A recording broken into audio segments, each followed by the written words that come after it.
dernière fois. Je fais juste un petit rappel de tout ce qu'on avait vu la dernière fois. C'est sur la page, alors bon, c'est dommage, enfin cours 1, voilà, dans la page cours 1. Et c'est le verset 24-21. On avait posé la question, il y avait un problème de pshat. C'était qu'on voyait, il y avait marqué dans le verset, et à Moshe il avait dit, monte vers Dieu, toi, Aaron, Nadav, Avihu, et 70 des sages d'Israël, et vous vous prosternerez à distance. Et donc on avait posé la question du Rambam, on avait dit, il y a une incohérence dans le texte. Comment Dieu, il peut dire à Moshe, monte vers Dieu? Il aurait dû lui dire, monte vers moi. Ça ne veut rien dire. Dieu, il a dit, monte vers Dieu. On avait parlé de ça. On avait vu le Ramban qui disait qu'on parlait ici, alors premier pshat, on disait que dans la Torah c'était possible de remplacer la Torah des fois elle peut remplacer un pronom par un nom propre, comme on avait vu, femme de l'émer, l'émer il dit à ses femmes, femme de l'émer. Et on avait vu que la Gemara là-bas, il y avait une discussion avec un mine, on avait dit que ce mine là-bas c'était un zoroastrien, c'est-à-dire qui croyait à la dualité entre le bien et le mal. Il pensait qu'il y avait deux dieux. On avait dit aussi, et je préfère le préciser maintenant parce qu'on verra un midrash aujourd'hui où on verra qu'il y aura un mine qui va poser une question à un rabbin et on va voir que là-bas le mine c'est un peu différent. C'est pas le mine qu'on a l'habitude.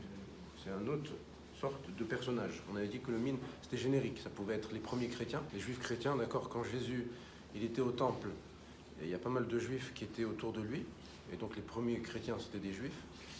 Il y avait ceux qui croyaient, il y avait pas mal de sectes à cette époque. Il y avait les pharisiens, les sadducéens, les esséniens, les zélotes. Il y avait beaucoup de sectes.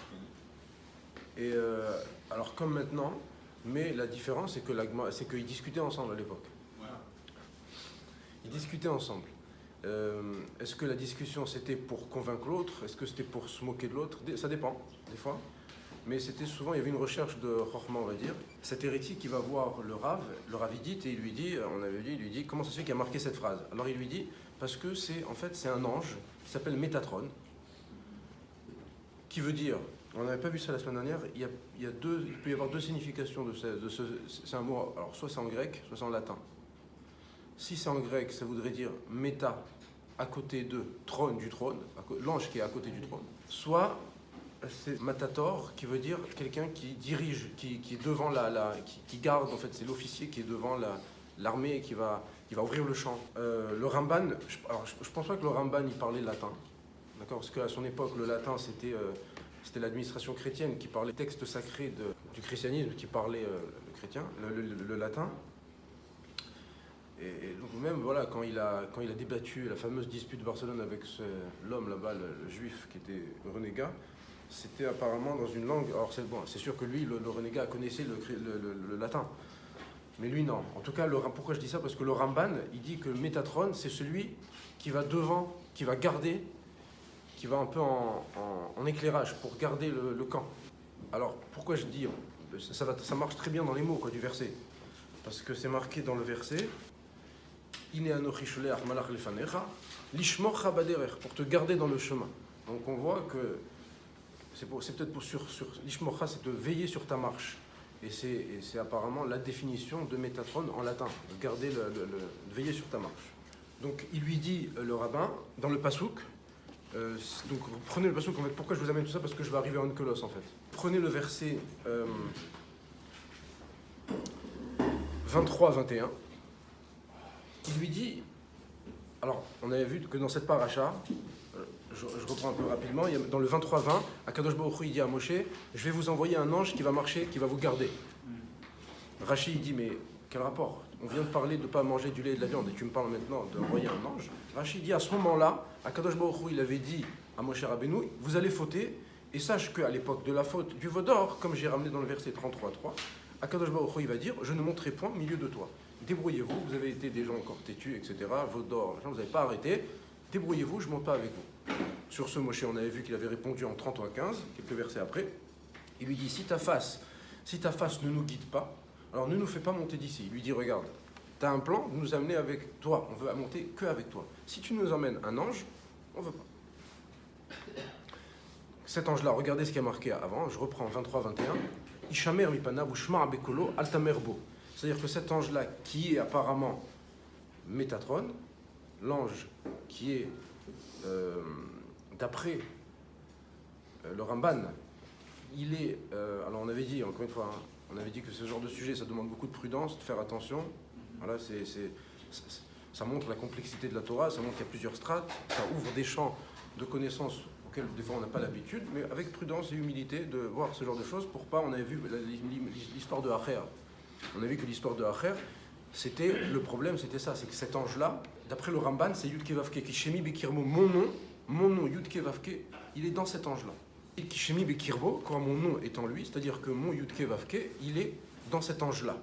D'accord? Encore une fois, c'est pas des anges avec des petites ailes qui tournent avec des petites choses.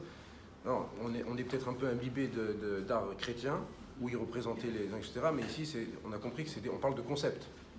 C'est-à-dire que ici, on parle d'une émanation divine qui va être une condensation, on va dire, de son essence pour être adaptée à l'être humain. Ça veut dire que le Ensof, Dieu qui est infini, on n'a pas accès à lui, mais ce qui va créer à Kadosh Baruch Hu, ça va être des systèmes intermédiaires où on va pouvoir se connecter à cette émanation, à ce dévoilement. Et ce qui serait ça, c'est-à-dire que Métatron, c'est un peu... Alors, ça on entend un peu le Tzimtzum, la contraction divine, on a bien compris que ce n'est pas une contraction au sens physique. La contraction, quand on dit Dieu il s'est contracté, il s'est contracté, au sujet de la contraction divine, ça veut dire qu'Akadosh Baruch Hu, il va te permettre, qu'il va créer un filtre, il va te permettre de ne pas sentir, de ne pas comprendre que tu es une émanation de lui. C'est-à-dire qu'il va créer un système. Comment on appelle un système où celui qui crée, l'être créé, il va créer un système où l'être créé ne va pas sentir qu'il est tout le temps dépendant de son créateur? Ça s'appelle le tzimtzum, ce voile. Et donc toi, tu es là, tu penses que tu es indépendant. Quand tu dis je, tu as l'impression que tu dis je, c'est ma personne. Pourquoi? C'est quoi ce jeu? C'est le voile que Akadosh Baruch Hu va créer pour que tu puisses, entre guillemets, vivre. Cette façon de percevoir le monde comme si c'était toi qui étais l'auteur de ta conscience, ça s'appelle le tzimtzum. À ce moment-là, ce Havaï, donc on comprend maintenant, alors je reviens au verset, je vous ai mis la flèche 23, 24, 21. Quand Dieu a dit à Moshe, monte vers Hachem, vers Yud Kevavke, de qui on parle ici? Yud Kevavke, ce n'est pas Akadosh Baruch Hu, le Ensof, mais on est ici dans une émanation divine adaptée à l'être humain, comme pour lui dire, Lo ir'ani Adam vachai, un homme ne peut pas me voir et vivre. C'est-à-dire qu'il est en train ici de dire à Moshe, sache que quand je te dis de venir vers moi, tu ne pourras monter que jusqu'à cet accès qui s'appelle, ce niveau qui s'appelle Métatron, sans rentrer dans l'histoire d'ange, etc., d'être, on ne sait pas ce que ça veut dire, un niveau qui s'appelle Métatron, qui est la condensation, cette adaptabilité du nom divin à l'être humain, qui est le mot suprême que Moshe Rabbeinu a atteint. Et donc il lui aurait dit, monte chez Yud Kevavke, qui est cette émanation, et pas moi. On comprend bien que c'est pas moi ici. On avait vu que ça, c'était l'explication du Ramban. On avait vu que Rashi disait différemment. La lecture de Rashi de ce verset, qui est très compliqué parce qu'il est illisible ce verset, Dieu dit à Moshe, enfin il n'est pas marqué Dieu, mais on comprend que c'est Dieu, il dit à Moshe, monte vers Dieu. C'était pour ça que ce zoroastrien, il disait, moi j'ai une preuve ici qu'il y a deux dieux. Dieu numéro 1, il dit à Moshe, monte chez le Dieu numéro 2. Voilà, le Dieu du bien, le Dieu du mal. Il y a une preuve dans la Torah. Et dans la Gemara, ils sont beaucoup comme ça, ils sont beaucoup à vouloir prouver leur thèse de la Torah. Oui, pour Rashi, c'est différent. C'est l'ange, Métatron, qui dit à Moshe, monte chez Hachem. Pourquoi? On avait vu, ça je ne vais pas rentrer dans les détails, parce que pour Rashi, Métatron, ce n'est pas Yud Kevavke, ce n'est pas la condensation divine du tétragramme, d'accord? Ce Yud Kevavke, mais c'est la Gematria 314 qui est Shakai. C'est le nom Shakai. Shakai, Avaya. Ben voilà, on a vu que Acher, quand il monte au ciel, il voit cet ange, la Gemara, elle raconte. Il y a cet ange Métatron qui est assis. Alors, la Gemara, on avait vu la semaine dernière, on avait vu que Elisha, pourquoi il était devenu hérétique, c'est parce que quand il était jeune, son père lui avait insufflé une vision. Je veux que tu sois un gadol, je veux que tu sois ci, je veux que tu sois ça, un peu la galerie. Un jour, il a accepté de dire que c'est pas pour moi, c'est pas moi, je suis pas ça. On m'a collé une étiquette, on m'a demandé d'être quelque chose, une bête de scène, et moi je suis pas ça, je veux être autre chose. Donc il est parti, ça là, il a explosé. Mais c'est intéressant parce que la Gemara là-bas, elle dit il a été mekatsetz benetiyot. Il a coupé les plans. il a coupé les plants. La plante, c'est comme si vous avez un tronc, vous avez un feuillage, et il est venu et il a coupé le feuillage. C'est intéressant. Alors, comment s'appelle le Talmud de Babli, il dit qu'il est monté donc, encore une fois, quand on dit monter, c'est une alia métaphysique, hein. Il a réfléchi, il a compris certaines choses, et il arrive à voir que l'ange Métatron était en train d'écrire les mérites d'Israël, du peuple juif. Et là, il est pris de stupeur. Il est pris de stupeur. Il dit, mais comment on peut être assis alors qu'il y a Dieu? Hachem, il dit à Moshe, monte vers Métatron, vers ce niveau-là, cette condensation du Yud Kevavke qui n'est pas moi. En gros, sache que il est en train de lui dire, tu ne pourras pas accéder à mon être. Lo irani adam vachai. Ça va être d'ailleurs, après on a du mal à comprendre comment c'est que Moshe Rabbeinu, plus loin, il va dire, Arenina et Kevodecha, je veux voir ta splendeur, et Hachem il lui dit, mais Lo irani adam vachai. Si on explique que c'est tout ça ce qu'il lui avait prévenu ici, pourquoi il précise? Alors, est-ce que parce qu'il a trouvé un moment de rachamim, parce qu'il lui a dit les 13 midot, il s'est dit peut-être que là je peux, là je pourrais peut-être. Et on lui a dit non, tu peux pas. Vous avez bien compris que c'est pas physique, il n'est pas assis. Il y a une métaphore ici.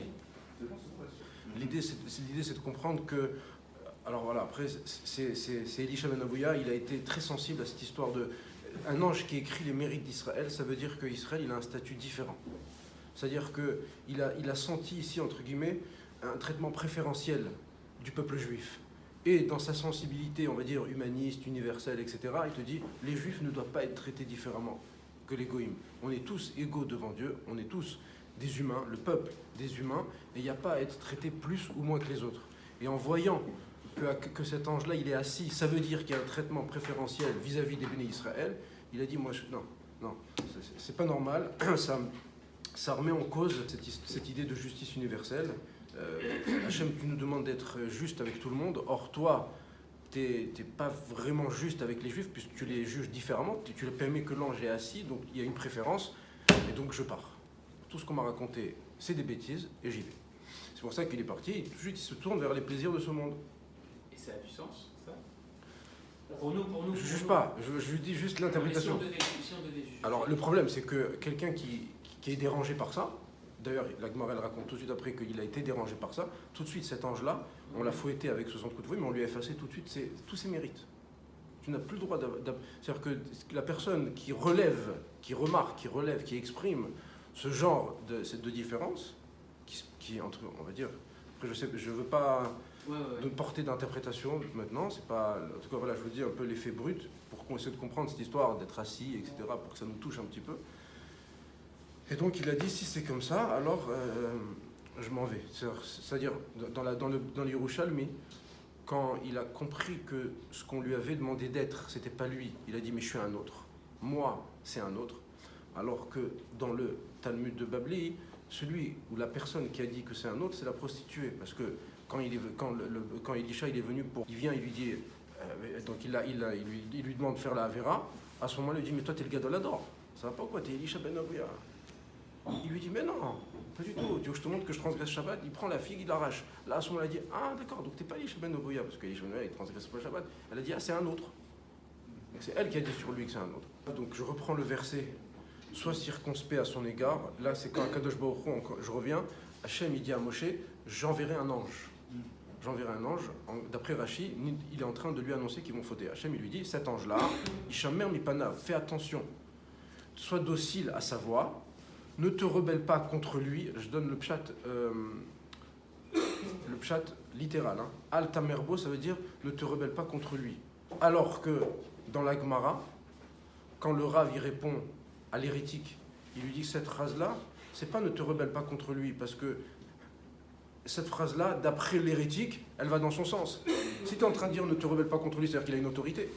Et donc s'il a une autorité, ça veut dire qu'il est à l'égal de Dieu. Et donc là-bas, la Gemara dit que Al-Tamerbo, ça ne veut pas dire ne te rebelle pas contre lui, mais il est en train de dire Al-Tamirine Bo. C'est-à-dire ne me substitue pas avec lui. Donc elle change complètement. La Gemara là-bas, pour contrer l'hérétique, elle change le pshat littéral. Je résume, d'après la Gemara, dans le dialogue entre le rabbin et l'hérétique, dans le dialogue entre le rabbin et l'hérétique, vous avez une interprétation du verset qui n'est pas le pshat pachout, mais pour pouvoir le contrer.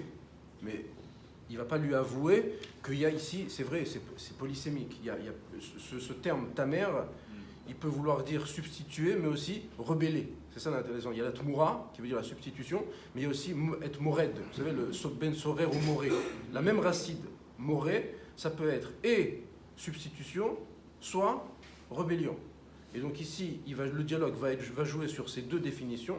Le rabbin va dire, ici il s'agit de ne me substitue pas, il va plus toucher cette définition-là pour que le passouk il aille dans son sens, pour ne pas avouer qu'il y aurait peut-être ici une référence à une autre divinité. Alors que d'après le Pshat Pachout, le Ramban il explique comme ça le verset ici, Tamerbo ça veut dire ne te rebelle pas contre lui. Ça pourrait lui donner une certaine autorité. En tout cas, je voudrais juste revenir donc à la fin du verset. Regardez, à la fin du verset, c'est marqué Kishemi Bekirbo, car mon nom est en lui. Le Onkelos, Are Bishmi Memre. Alors, il a fait deux changements ici, Onkelos. Premièrement, il a parlé de Memre, de la parole, alors que dans le verset, c'est marqué Bekirbo, en lui. Et deuxième changement qui est un peu plus subtil, qu'on ne remarque pas tout de suite, c'est que le bet qui est devant le mot Bekirbo, il l'a déplacé en le mettant devant le mot Bishmi. Donc il a fait ici deux changements. Ah, ça c'est intéressant. Ça commence à devenir intéressant. Là. Déjà, il parle de parole. Alors là, je vais revenir à ce qu'on avait dit il y a longtemps. Ça fait plusieurs cours déjà. On est un peu plus, on va dire, familier avec la pensée de Onkelos maintenant.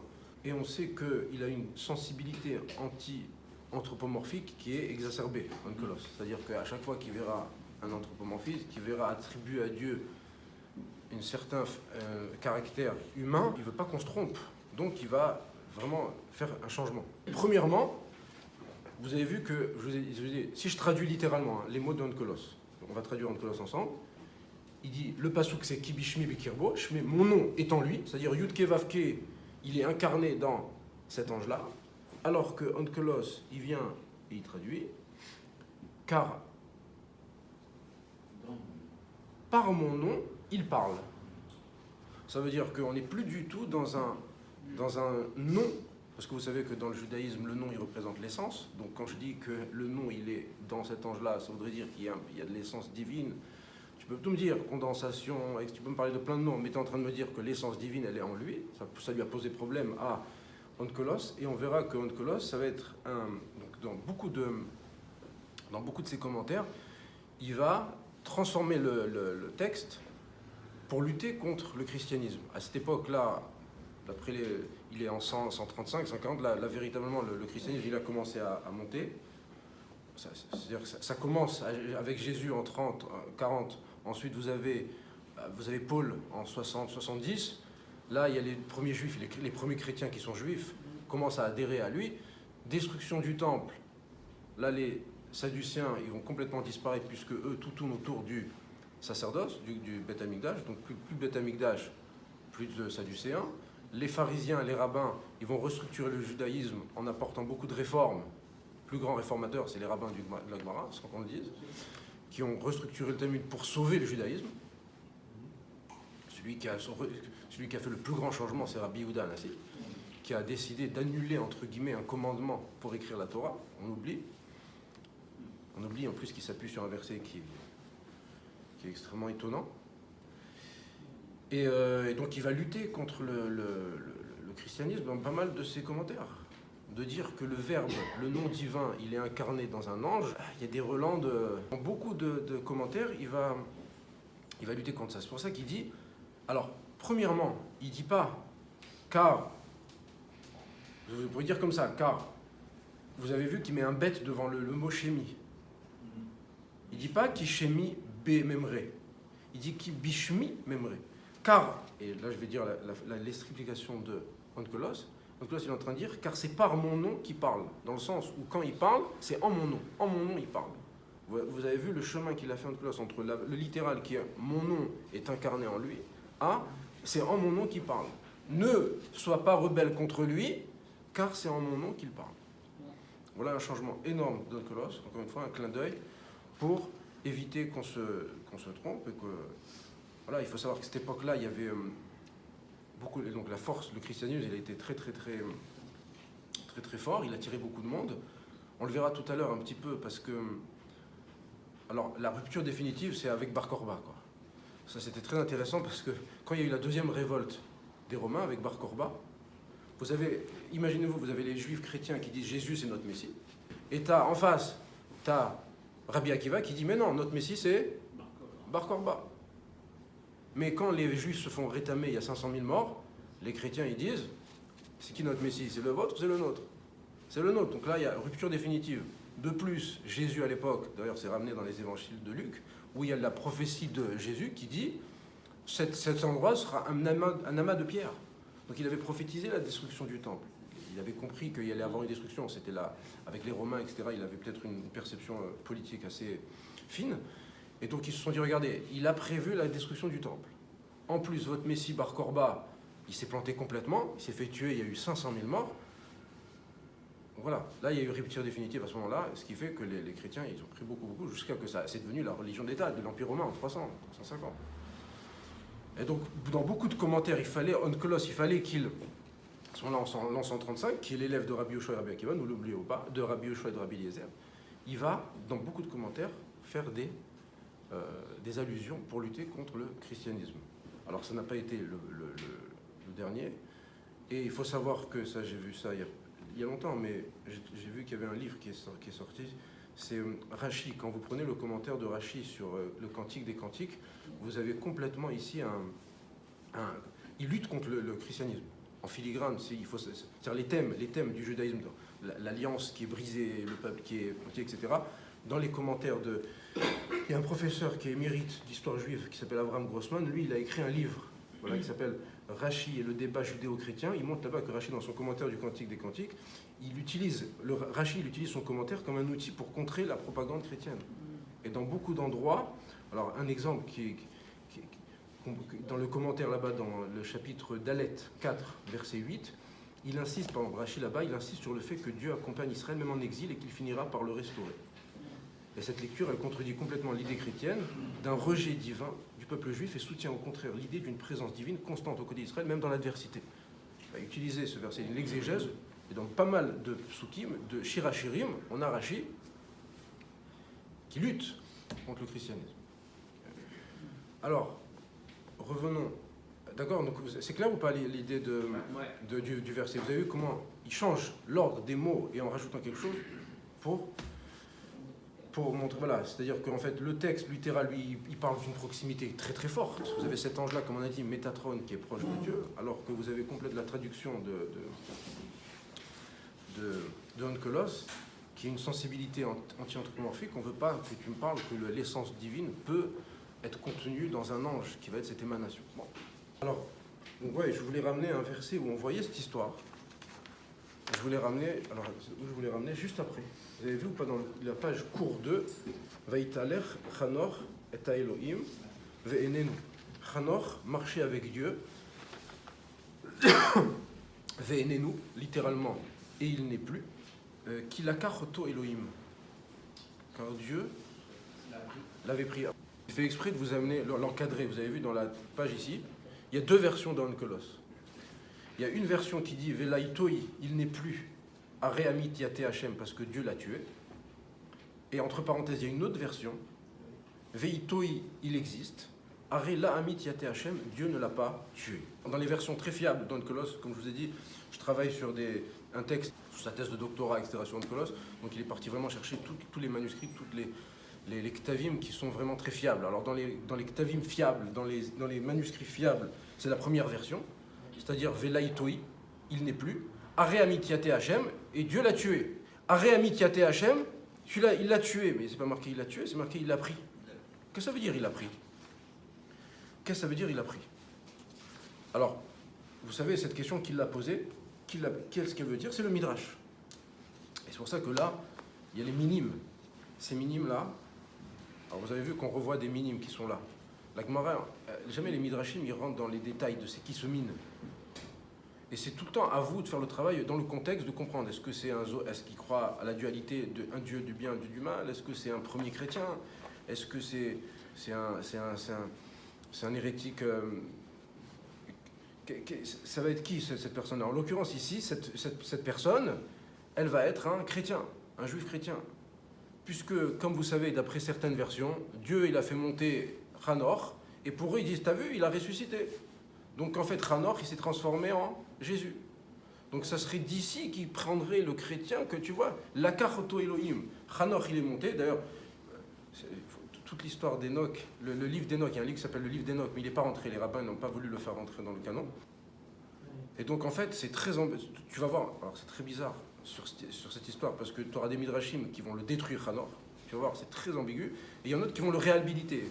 Mais c'est pas clair, les rabbins, tu vois que les rabbins, ils n'ont pas voulu, ils n'ont pas été très admiratifs de ce personnage. D'ailleurs, quand vous lisez Rashi, Kilakar Oto, est-ce que Kilakar, ça veut dire mourir? Quand quelqu'un il meurt dans la Torah, comment on dit? Quand quelqu'un il meurt dans la Torah, qu'est-ce qu'on dit? Vayamot. Vayamot.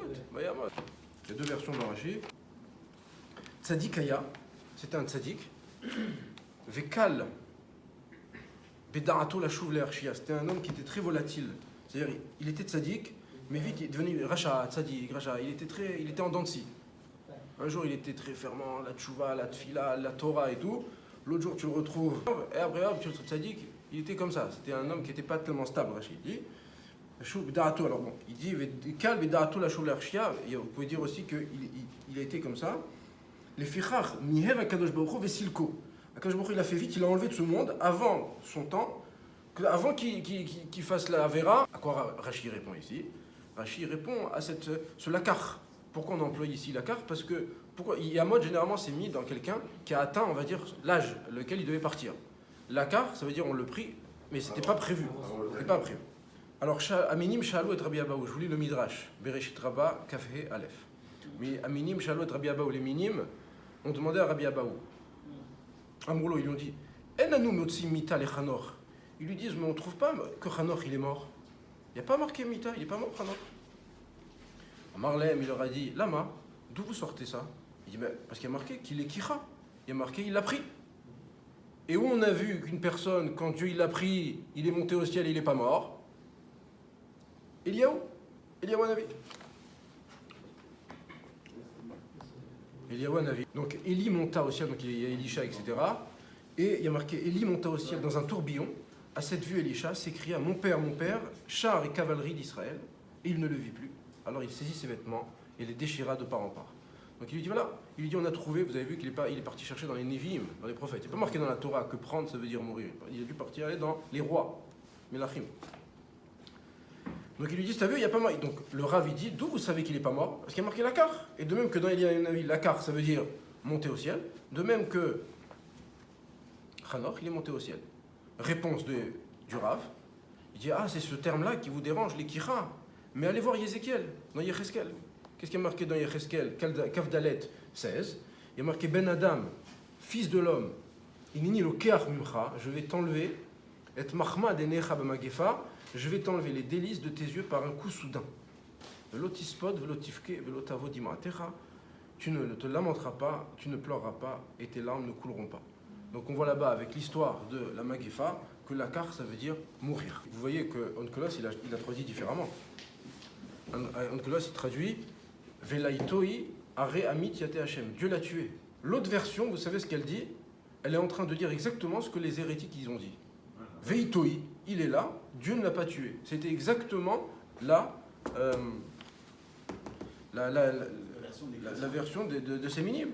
Donc évidemment, comme Onkelos il est l'élève de Rabbi Eliezer et Rabbi Yoshua, c'est sûr que lui, dans sa girsa, ça va être il n'est pas là et Dieu l'a tué. Maintenant, il y en a qui se sont permis. Alors ici, il dit quelque chose d'intéressant. Il dit qu'il y a des gens qui se sont permis de changer la version de Onkelos, parce que dans des midrashim beaucoup plus tardifs, Onkelos, Hanor, il a été remis au piédestal. On l'a remis vraiment, c'était un tzaddik. Pardon? On l'a réhabilité, exactement. Et ça serait pour ça qu'en fait, ils ont dit, si on l'a réhabilité et qu'il est tzaddik, d'après certains midrashim, donc c'est pas possible, et il est monté au ciel, etc., c'est pas possible que en vertu de ces midrashim-là. Donc ils ont lu les midrashim, Ils ont dit, ah, les Midrashim ils ont dit qu'il est tzaddik, donc c'est-à-dire qu'en Kolos, apparemment, ils pensaient qu'ils se sont permis, ah, on pourrait dire, de changer la version de. Alors pourquoi, on va dire, il y a des commentateurs qui ramènent cette version-là. Il y a le Chizkouni et le même Rabbeinu Bechaye qui disent Chanor, tzaddik, tzaddik, etc. C'est pas dans les Midrashim, là-bas, vous regardez, il y a marqué que Chanor, c'est écrit dans les livres des Rechaïm. Il est mamash, c'est-à-dire qu'il y a certains rabbinim dans le Midrash qui le considéraient comme un rachat. Mais pourquoi il fallait le mettre comme un rachat alors que c'est marqué qu'il a Vaïtalech Chanor Lifna Elohim?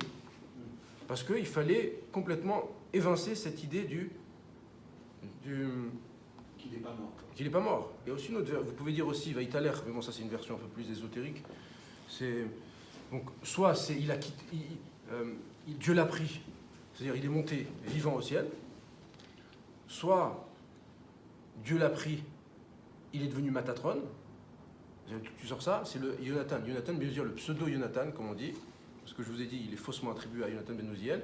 Lui, dans son commentaire, je l'avais ici, mais attendez, peut-être que je vais le trouver, il dit que c'est devenu Matatron. En fait, Hanor est monté au ciel, et Dieu a pris cet ange-là, et hop, niveau Matatron. Je vous lis le verset, le Biur Yonatan, je l'ai trouvé. Vea laitoi imdaire ara, il n'est plus avec les habitants de cette terre. Itnegid, aussi que son âme, elle s'est envolée, ou c'est l'Iklerakia, et il est monté au ciel. Memar Kodam Hashem, par la parole de devant Hashem. Et comment il s'appelle maintenant? Il dit le Biur Yonatan ben Uziel, ou Krasheme Mitatron. Il s'appelle Mitatron, et après il rajoute quelque chose, vous allez comprendre par rapport à la Gemara qu'on a vue tout à l'heure. Safra Rabba. C'est le grand scribe. Pourquoi il dit ça, le Biur Yonatan, c'est le grand scribe? Parce que ce qu'on a vu dans Chagiga 15, que c'est lui qui écrivait les mérites du peuple juif. C'est pour ça que le Biur Yonatan, il dit que c'est. Donc c'est lui. Hanor, il est monté au ciel, presque. Donc Vaïtaler, il y a une lecture, vous pouvez lire un peu comme ça. C'est-à-dire, Vaïtaler Hanor allait avec Dieu. Ve'enenu, il n'était plus. C'est-à-dire qu'il s'est fondu en Dieu. Que Ve'enenu, il n'existait plus en tant que personne. Les Bitul Hayesh, il n'existait plus. Il n'avait plus du tout il se considérait comme plus rien. Parce qu'il allait, vous pouvez lire comme ça aussi. Ve'enenu, qu'il a kachoto Elohim. Dieu l'avait pris dans le sens où son individualité avait disparu. Il n'existait plus en tant que personne, il avait annulé toute existence personnelle pour se fondre en Dieu. Ça, c'est une façon de. Ce qui dit Rashi, c'est la mort prématurée. Dieu l'a rappelé avant l'heure. Et là, vous avez. Parce qu'il allait être rachat. Voilà. Et de ce passou, vous avez les chrétiens qui ont une vision messianique. Il est en attente d'un retour, il a ressuscité, il reviendra plus tard. Et sur ça, et donc Kolos, lui, il dit que apparemment il va changer le terme pour qu'on puisse enlever cette compréhension erronée. Alors, un autre exemple où on voit que Onkelos, ça c'est intéressant aussi, pourquoi? Parce que c'est notre paracha à nous. Dans notre paracha à nous, vous savez qu'il y a l'alliance. Et donc il va prendre des corbanotes, Moshe Rabbeinu, il va couper en deux le sang, il va mettre un sang dans un réceptacle et un sang dans un autre réceptacle. Il y a marqué là-bas, il va prendre la moitié. Comment il a su que c'est la moitié? Pile la moitié. La moitié pile, c'était quoi? C'était un magicien. Il a fait un coup de bâton et c'est devenu la moitié. Non, Stam, c'est une petite... Comment dire? Vous pouvez dire la moitié. Pourquoi je vous dis ça? Parce que vous pouvez dire la moitié, ça veut dire la moitié. En gros, quoi, la moitié. Rashi demande, Vaikar Moshe Chatiada. Moi, la vérité, quand je lis ce verset, ça ne me dérange pas. Il a pris la moitié, ça veut dire en gros la moitié. Ça va, on n'est pas au centimètre. Ah, ouais, tu regardes, on sait tous faire la moitié. Mais Rashi, il a le problème. Michilko, qui l'a aidé vraiment à faire moitié-moitié? Il répond Rashi, Malach ba Michilko. Il y a un ange qui est venu qui a dit Moshe, regarde, t'inquiète, je m'occupe de tout. Et il fait la moitié. Super, merci. Toujours pratique. Alors, ça c'est Moshe Rabbeinu. Donc Moshe Rabbeinu, qu'est-ce qu'il fait? Il va prendre Khatsi Adam, la moitié du sang, il va le mettre dans les réceptacles. Et Khatsi Adam, Zarak ala Mizbeach. Est-ce que je vous ai pas mis ça? Alors non, ce verset je ne l'ai pas amené, c'est au verset 6. Alors là on ne comprend pas, je ne veux pas revenir sur ça, hein. Mais là on ne comprend pas. Après que Moshe Rabbeinu il jette la moitié sur le Mizbeach, Pitom, Moshe Rabbeinu il prend le Sefer Abrit, il prend le livre, un livre du Brit, on ne sait pas exactement ce que c'est aussi. Rashi dit, vous regardez Rashi, c'est de Bereshit jusqu'à Matan Torah, plus les mitzvot qui ont été écrites, etc. Qu'est-ce qu'il va faire Moshe Rabbeinu avec ce livre? Il va le lire aux oreilles du peuple. Qu'est-ce qu'ils vont répondre les Bnei Israël à ce moment-là? Non, c'est Venishma. Comment vous traduisez Naaseh Venishma? Nous ferons. On fait faire et on comprendra. Regardez Onkelos, mais c'est pas sur ça aussi encore. Il dit Nekabel, c'est-à-dire on va accepter. Ça veut dire que Naaseh Venekabel, on va faire et on va accepter. Regardez Rachid ce qu'il dit après. Vaikach Moshe et Adam, il jette sur le peuple, c'est marqué. Vaïzra Kalam, donc il jette, donc il lit, donc il jette sur le Misbéar. Ensuite, il prend le livre, il commence à lire, et la deuxième partie, il jette sur le peuple. Qu'est-ce qu'il dit le Onkelos? Il a jeté à la Medbecha, les Kapera à l'âme. Il jette sur le Misbéar. On ne jette pas sur le peuple. Bien que c'est-à-dire, si tu regardes le sens littéral, il y a marqué que le sang devait le jeter sur le peuple. Viens Onkelos, il te dit pas du tout. Quand il y a marqué sur le peuple, je vais te dire le maître, la vérité, il a jeté sur le Misbéar. Pour pardonner, pour le peuple. Donc, Al-Am, c'est en faveur du peuple. Mais pourquoi tu me changes tout ça? C'est marqué sur le peuple. Laisse, je vous ai ramené Rachid. Hein. Vous avez compris le problème? Rachid. Alors oui, non, d'abord j'aimerais bien expliquer. Quand il est marqué Vaïzrok Al-Am, ça veut dire il a jeté. L'Izrok, ça veut dire jeter. Rachid, il jeta sur le peuple. Vous avez vu, entre guillemets, je marque, donc je remets le pasouk. C'est l'acte de l'aspersion. Rachid te dit, tu sais ce qu'il a fait? Quand il est marqué Vézarak, en fait, il a aspergé. Par contre, Targum Onkelos, il dit, il jeta sur le Misbéar. Donc, tu vois que Rachid, il est en train de te donner une différence. Alors que Onkelos, il parle de Zrika, vous avez Rachid qui dit une aspersion. C'est quoi la différence entre asperger et jeter? Alors, jeter, c'est plus brutal. C'est brutal. Ouais. C'est plus brutal et c'est moins... c'est moins contrôlé. C'est moins contrôlé. Alors que l'aspersion, ça permet, on jette en l'air, ça s'éparpille un peu plus, ça peut plus aller sur... voilà, ça se propage un peu plus délicat. C'est un peu moins brutal. Le jeter du sang, c'est un peu plus c'est violent, c'est aléatoire. C'est un peu plus grossier. Alors que asperger, c'est plus mesuré. D'accord? Donc, Rachid te dit, l'acte de l'aspersion. En gros, il est en train de te dire, Rachid, tu crois qu'il y a marqué que Vaïzrok, il a jeté. Tu crois qu'il a été brutal avec le peuple? Il a jeté. Non. Qu'est-ce qu'il a fait? C'est l'acte de l'aspersion. Donc, comprends jeter comme ici, asperger. Vient le Targum, il te dit, non. Il a jeté. C'était un peu brutal, mais c'est pas grave. Parce que c'était sur quoi? Sur le Misbéar. Donc, on a demandé la question, comment ça se fait que... comment il s'appelle? Onkelos. Ça va faire 2 fois qu'il asperge sur le... 2 fois sur le Misbéar. Une fois pour Dieu, une fois pour le peuple. Alors, d'accord, ça c'est toute la marloquette. Voilà le chidouche d'Onkelos. Quelles sont les raisons pour lesquelles Onkelos a changé de pshat? Alors, première explication, c'est assez, on va dire, trivial, je la dis rapide. C'est une raison technique. Et il y a des rabbins qui ont demandé, qui ont dit, mais attends, comment? Juste une petite parenthèse, ils sont descendus en Égypte, ils étaient combien? 70. En 3 générations, ils sont combien? 3,2 millions. C'est pas mal, ils ont bien bossé. Après, ils faisaient des enfants par 6 aussi. Ouais, il n'y a plus de limite. Alors 20, 30. Donc il demande, il dit, mais attends, je comprends pas, mon cher Rabbeinu, on est là, il y a quelques sacrifices. Le sang d'un animal, on peut jeter sur 3 millions de personnes. C'est pour ça qu'ils ont dit, tu sais pourquoi Onkelos il a dit sur le Misbéar? Parce que logiquement, il ne va pas accepter l'idée qu'il a jeté sur le peuple, c'est pas possible. Ça c'est la première explication. Deuxième explication, et là on rentre un peu plus, il faut connaître plus la Gemara dans Yebamot.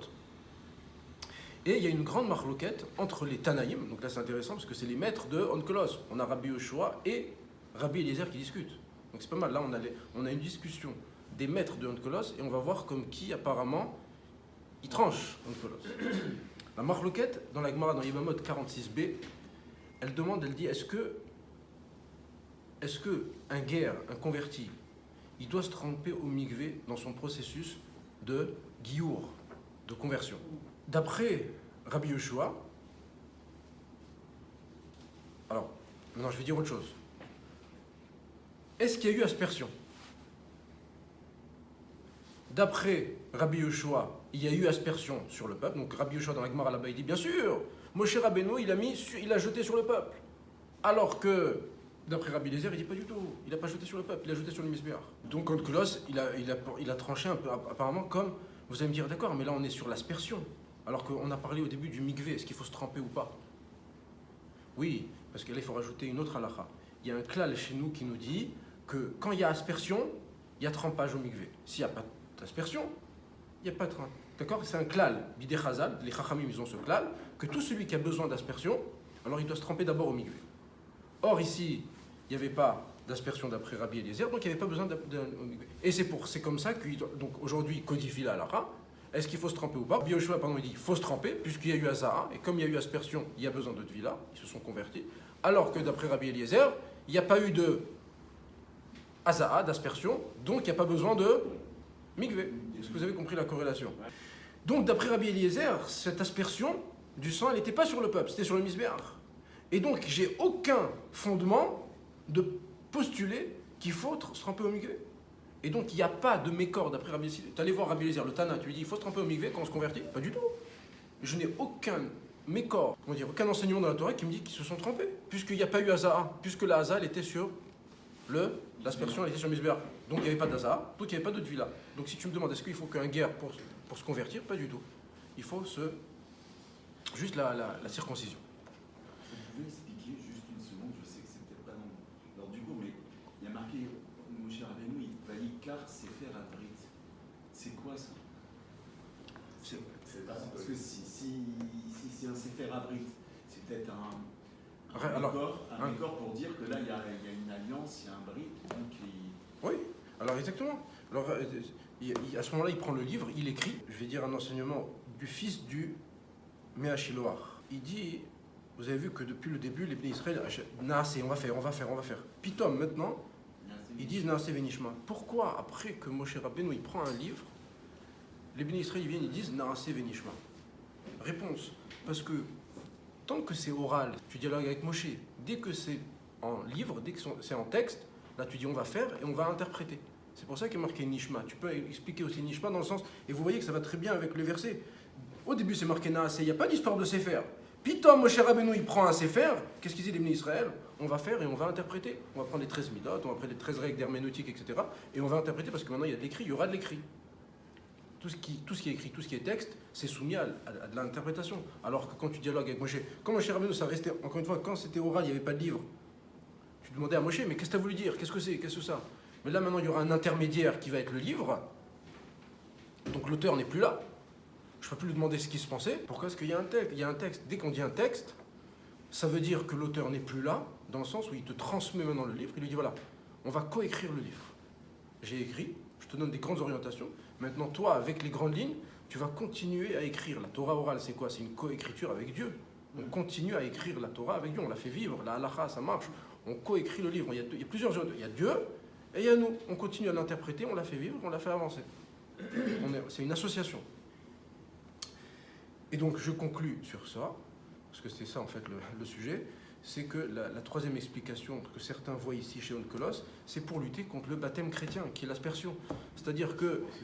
Et donc Onkelos, il est à l'époque où il y a le baptême, on asperge sur les chrétiens, etc. Et donc c'est pour ça que les chrétiens disent, t'as vu? On doit asperger, baptême. C'est pour ça qu'Onkelos il vient et te dit, attention, c'était pas sur le peuple, c'était sur le misbéach. Donc vous n'avez pas de mécor. Tu peux expliquer aussi comme ça, comme Rabbi Eliezer, et donc vous n'avez aucun mécor qu'il y a eu une aspersion sur des gens. Donc maintenant, avec vos histoires de baptême, rentrez chez vous. Et on a vu que... Qu'est-ce qu'on a vu? On conclut sur ça, que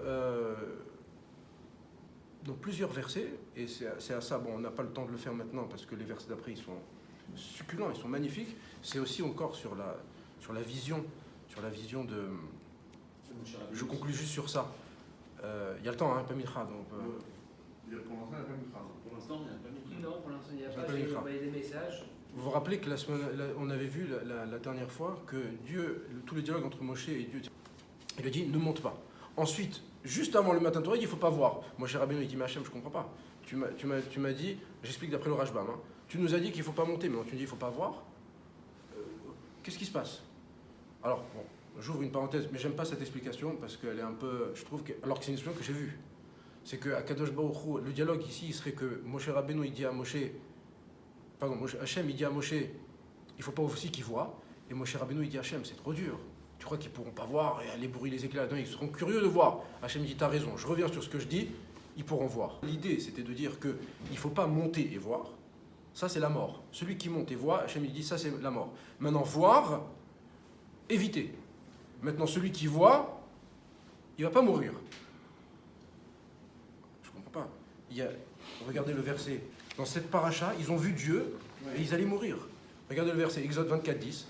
Vaïrou et Elohim Israël, ils virent le Dieu d'Israël, sous ses pieds quelque chose de semblable au brillant du saphir et de limpide comme la substance du ciel. Mais Dieu ne laissa pas son bras sur ses élus, sévir son bras sur ses élus des enfants d'Israël, et après avoir joui de la vision divine, ils mangèrent et burent. Ils ont vu Dieu, et il y a marqué, Dieu ne laissa point sévir. Pourquoi tu me parles de sévir? Ils ont vu Dieu, tu me parles de sévir, on dirait qu'il fallait les tuer. Et c'est ce que Rachid dit. Ils méritaient la mort maintenant, ces gens-là, parce qu'ils ont vu Dieu. Mais comme Rachid explique qu'on n'était pas à un moment où il fallait faire de la peine, parce que on ne va pas casser l'ambiance, c'est le don d'Israël, la Torah, etc.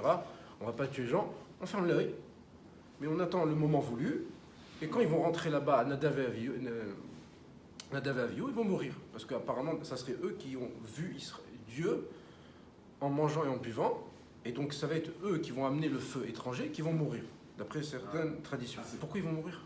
On vient de voir que Dieu n'a pas interdit de voir. Il n'y a pas la vision, il n'y a pas la mort quand on voit. Explique les commentateurs, il dit, t'as raison.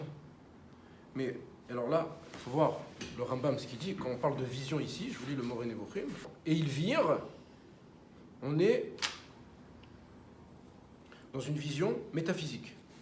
Surtout pas comprendre que quand on parle de Dieu, il est en train de réfléchir sur Dieu, sur des notions spirituelles, la Kadosh Baruch Hu, la Torah, tout ce qu'on veut. Donc la vision ici, le Rambam, vous savez, dans le Guide des Égarés, il va te ramener plein de termes et plusieurs strates. Vision, ça veut dire la vision physique, et plus on avance, plus il y a une profondeur dans le terme. Et ils virent ici, ça veut dire qu'ils ont vu Dieu. Je la fais rapide, je ne veux pas rentrer dans les détails avec toute la métaphore de la pierre, le saphir, etc. Mais l'idée, c'est que, et Rav Shapira, il parlait de ça à l'époque, Rav Moshe Shapira, il disait, lui, quand on lui posait des questions très de métaphysique, vous savez, il était très dans la Mahashava, etc. Et il y avait des gens qui osaient lui poser ces questions pendant qu'il mangeait. Donc il était en train de passer la boutargue, la bourra, et on fait un kiff, en même temps, viens, on parle de Dieu, viens, on parle de ces sujets. Et il disait, je ne parle pas de ça pendant qu'on mange. C'est un manque de kavod pour Hachem. Et ils expliquent, les commentateurs, qu'en fait, ici, ils ont vu Dieu, et il y a marqué, ils burent et ils mangèrent. Ça veut dire quoi? Et ils ont regardé Dieu, comme il dit, je crois que c'est Rachid qui dit ça, ils l'ont regardé de façon grossière. C'est-à-dire, quand tu manges, tu bois, et tu parles de ces sujets, tu te mets presque à l'égal de Dieu. Genre, je suis bien, je suis repu, maintenant, attends, viens, on se fait un kiff, viens, on parle de Dieu, viens, on parle de... C'était ça le problème, c'était pas de voir. C'était de voir en mangeant et en buvant. C'est pour ça qu'on te précise. Qu'est-ce qu'on s'en fiche qu'ils mangeaient et qu'ils ont bu? C'est un détail qui n'est pas important dans la Torah. Ils ont tous mangé, ils ont tous bu, ils ont dormi. L'idée, c'est qu'ils ont vu Hachem de façon grossière, parce qu'ils étaient en train de manger et boire. Il y a certains sujets, il disait Rav Moshe, il y a certains sujets qu'on ne parle pas quand on mange et quand on boit. L'humilité, mais c'est d'humilité, mais c'est aussi le fait de prendre conscience que c'est sérieux. Quand on mange, on a un peu l'esprit qui se... Un petit peu, je dis pas, etc. Mais c'est des sujets où on doit prendre la gravité des choses et sentir que... Non, on n'a pas parlé de métaphysique. Chazak Obarour.